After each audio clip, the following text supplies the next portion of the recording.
Hi friends, अभी हम carriage workshop Ajmer में हैं और आईसीएफ कोचों में काम आने वाली साइड बफर असेंबली के पीएच मेंटेनेंस के लिए एक पार्ट साइड बफर केसिंग के मेंटेनेंस के जो डायरेक्शंस हैं, दिशा निर्देश हैं एज़ पर मैनुअल, उनको चेक करने की कोशिश करेंगे।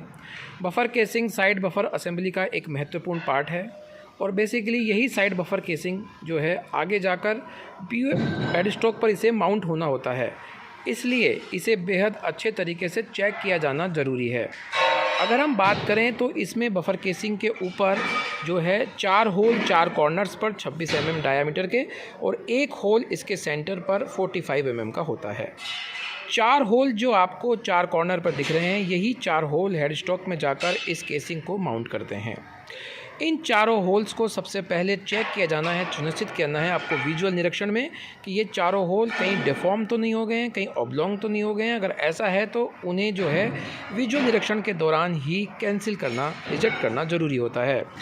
इस केसिंग में स्पष्ट तौर पे दिख रहा है कि कॉर्नर के जो 3 होल हैं, ये और ये होल, ये स्पष्ट तौर पे दिख रहे हैं कि सही हैं। बीच वाला होल भी हमें सही नज़र आ रहा है, लेकिन इस कॉर्नर का ये होल जो है डिफॉर्म हो चुका है, ऑब्लोंग हो चुका है। अतः इस केसिंग को अब इस बेस पर रिजेक्ट किया जाना ज़रूरी है ताकि इसे आगे कोच पर नहीं लगाया जाए। अब हम दूसरी केसिंग की बात करते हैं, इसे भी चेक करते हैं। इसे हमने देखा कि विजुअल निरीक्षण में ये सभी होल हमें सही नज़र आ रहे थे।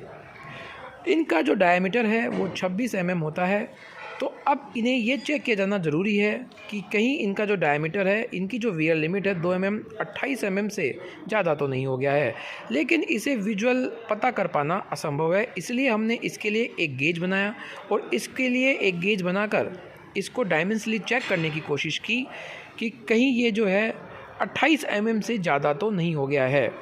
तो इसे एक गेज लगाकर चेक किया जाएगा।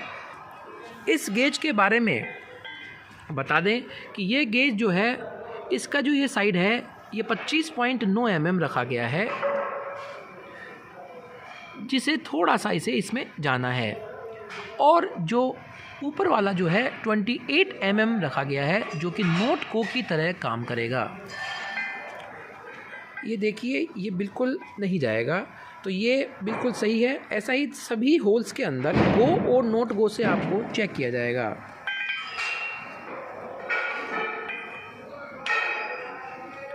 ये गो की तरह काम करेगा और दूसरा हिस्सा इसका नोट गो की तरह काम करेगा।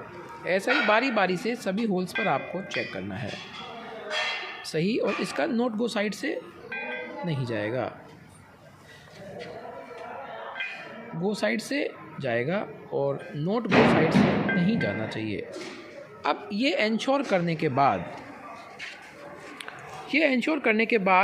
अब हम इनकी डायमेंशन के बारे में बात करते हैं। इनकी जो डायमेंशंस हैं उसके बारे में अगर हम बात करें तो इसकी जो वर्टिकली डायमेंशन है वो इस होल के इस सेंटर से इस होल के इस सेंटर तक 170 mm होती है। और इसकी हम हॉरिजॉन्टल डायरेक्शन की बात करें तो इस होल के सेंटर से इस होल के सेंटर तक 349 mm रहता है। दोनों ही डायमेंशन में 0.4 mm का टॉलरेंस है। इसे भी मेजर करना ज़रूरी होता है क्योंकि इसी पार्ट को हेड स्टॉक में लगना है कि कहीं ये अपने सेंटर से इधर उधर तो नहीं हो गए हैं, या अब इसको हेड स्टॉक पर माउंट करने में दिक्कत तो नहीं आएगी। तो एक तरीका तो यह है, इसका कन्वेंशनल मेथड है कि हम इसकी सेंटर लाइन को ड्रॉ करें और फिर इसे जो है अच्छे से स्केल या वर्नियर की मदद से नापें, लेकिन वो एक बेहद टाइम टेकिंग प्रोसेस है। इसके लिए हमने एक गेज बनाया है, जो गेज के अंदर जो सुनिश्चित कर देगा कि यह अपनी डायमेंशन को लिए हुए है या नहीं है। तो हम इस गेज को पहले बता दें कि ये गेज हमने जो बनाया है,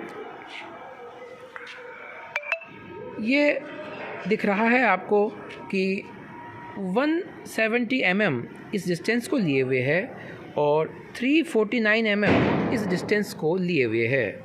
इसके ऊपर जो है हमने अच्छे से 349 mm और 170 mm को भी मार्क कर रखा है, और जो कि नापने के बाद में इस डायमेंशन को इंश्योर करता है। अब इस गेज की मदद से इस केसिंग की हम डायमेंशन को चेक करने की कोशिश करेंगे कि क्या इसकी डायमेंशन सही है।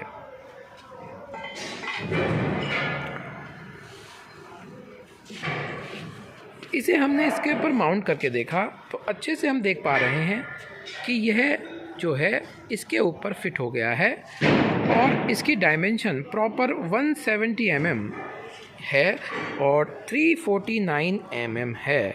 तो हम कह सकते हैं कि यह जो बफर केसिंग है वो उनके होल का जो मेजरमेंट है उसमें यह बिल्कुल सही है। इसे कोच पर फिट किया जा सकता है। Thank you very much.